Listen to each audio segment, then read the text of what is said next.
Bom dia, caros católicos. Vamos continuar a leitura do livro Glórias de Maria, Santo Afonso de Ligório.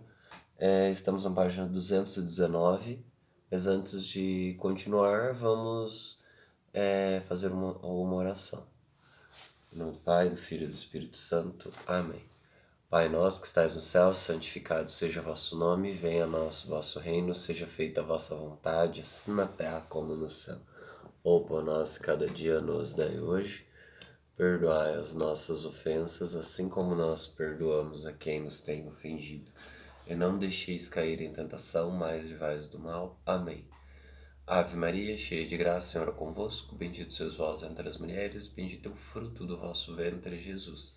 Santa Maria, Mãe de Deus, rogai por nós, pecadores, agora e na hora de nossa morte. Amém.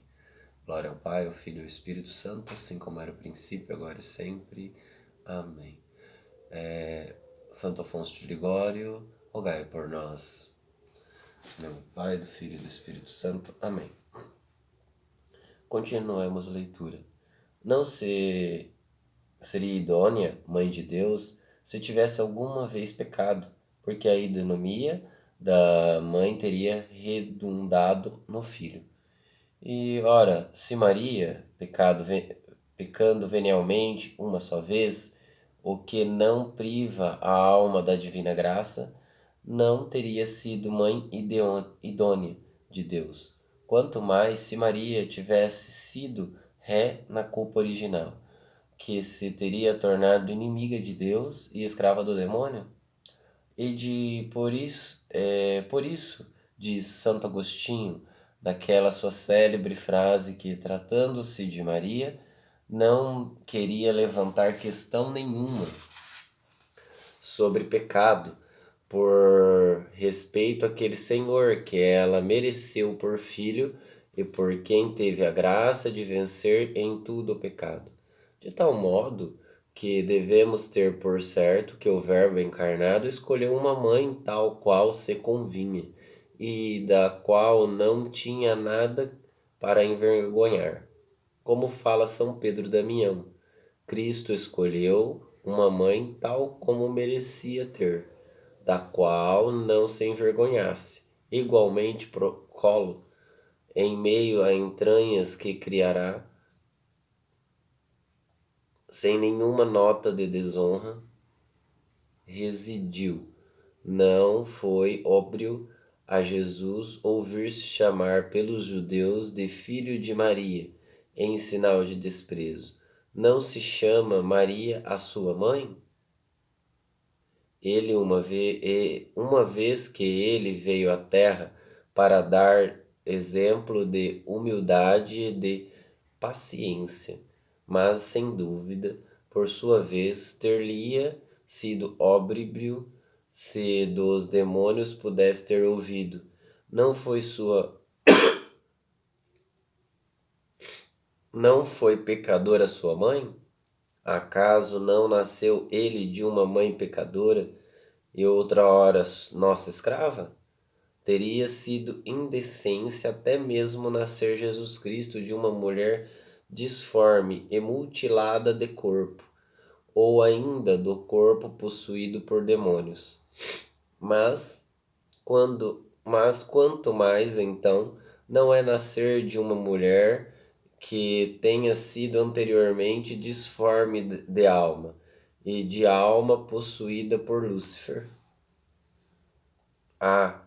Mas este Deus, que é própria sabedoria, bem soube construir aqui na terra, como lhe convinha, aquela casa onde havia de habitar.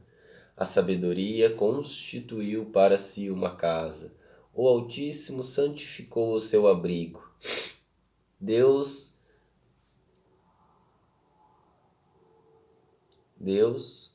ao ajudará pela manhã. Deus ajudará pela manhã ao nascer do sol. O Senhor disse a Davi: santificou esta sua morada, isto é, no início de seu caminho, para torná-la digna de si. pois um Deus santo não convinha escolher uma casa que não fosse santa. A tua casa convém a santidade. E se ele protesta que não encontrará jamais para habitar uma alma de má vontade e num corpo sujeito aos pecados, numa alma malévola não encontrará sabedoria, nem habitará num corpo sujo aos pecados. Como haveremos nós de pensar que o Filho de Deus tem escolhido habitar na alma e no corpo de Maria, sem antes santificá-la e preservá-la de toda sujeira e de pecado, já que, como ensina São Tomás, o Verbo eterno habitou não apenas na alma, mas também no útero de Maria. O Filho de Deus nela morou, não apenas na alma, mas também no útero. Canta a Santa Igreja: Senhor, vós nos tivemos horror de entrar no útero de uma virgem. Senhor, vós não tivesses horror de entrar no útero de uma virgem. Sim, porque Deus teria tido horror de encarnar-se no seio de uma Inês, de uma Gertrudes, de uma Teresa, pois essas virgens, ainda que santas, houvesse um tempo, não obstante, em que tivessem manchadas do pecado original. Não teve, porém, horror de fazer homem no seio de Maria, porque essa virgem predileta foi sempre pura de todo sinal de graça, e não foi jamais possuída pela serpente inimiga, donde escreveu Santo Agostinho. O Filho de Deus não edificou para si nenhuma casa mais digna de que Maria, que nunca foi capturada pelos inimigos nem despojada por outros ornamentos. Olha que interessante o que Santo Afonso faz a comparação. Ele compara com as citações do livro a Maria como uma casa. E essa casa Deus a edificou e a construiu pensando em cada detalhe. Então, a pureza, a virgindade, sendo idônea de pecado, tudo isso foi pensado e planejado por Deus e deu graças necessárias para que Nossa Senhora tivesse condições de receber Jesus Cristo, que é Deus. Por outro lado, diz Santo Cílio de Alexandria, que jamais ouviu falar que um arquiteto, havendo construído para si uma casa, tenha em seguida concedido a sua primeira posse a seu principal inimigo? Sim, porque o Senhor retoma o Senhor, o Santo São Metódio, que nos deu o preceito de honrar os pais. Não quis ele mesmo fazer-se homem como nós, deixando de observá-lo, dando por isso toda a graça e honra da sua mãe. Por isso diz Santo Agostinho que se deve crer, por certo, que Jesus Cristo preservou da corrupção o corpo de Maria depois da morte, como foi dito acima, já que ele o não teria feito, não teria observado a lei, que do mesmo modo como ordenou que houvesse a mãe, assim também condena que se desonre. Ora, quanto teria Jesus cuidado à honra de sua mãe, se não a tivesse preservado da culpa de Adão? Por certo, pecaria o filho, diz o padre Thomas de Argentina, agostiniano, que, podendo preservar a mãe do pecado original, não o fizesse, ora, o que da nossa parte seria pecado? Diz o referido autor, deve-se crer que não seria apropriado aos filhos de Deus que, podendo tornar a sua mãe imaculada, não o teria feito. Não ajunta Gerson, uma vez que tu, sumo príncipe, queria ter uma mãe, certamente lhe darás honra.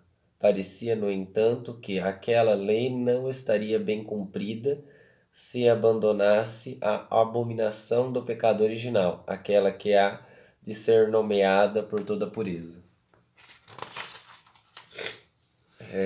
Além do que, sabe-se que o Divino Filho veio ao mundo mais para redimir Maria do que todos os outros homens. Como escreveu São Bernardino de Sena, Cristo veio mais para redimir a Virgem do que por qualquer outra criatura, sendo que há dois modos de redimir, como ensina Santo Agostinho: um reerguer o que já caiu, outro como prevenir que não caia. Mas nobremente se redime o que se prevê que não caia, do que quem caído é reerguido, porque deste modo se evita até mesmo o dano ou a mancha que sempre a alma contrai da queda. Daí que deste modo mais nobre, como convinha à mãe de um Deus, que deve crer que foi redimida Maria, como fala São Boaventura, deve-se crer, afinal, que por um modo inédito de santificação, logo no princípio da sua concepção, o Espírito Santo a redimiu do pecado original, não o que nela existiu, mas o que existiria, e por uma singular graça o preservou.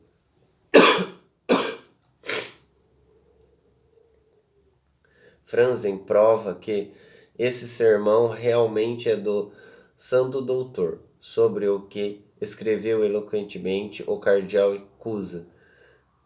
Outros tiveram um Redentor que lhe livrasse do pecado já contraído, mas a Santa Virgem teve um Redentor que, por seu Filho, se livrou de contrair o pecado. Em suma, para concluir este ponto, diz Hugo de São Vítor que pelos frutos se conhece a árvore. Se o cordeiro foi sempre imaculado, sempre imaculada deve ter sido também a mãe. Tal é o cordeiro, qual a mãe do cordeiro, porque toda árvore se conhece pelo fruto. Donde este mesmo doutor salva Maria chamando-lhe: ó digna mãe de um digno filho.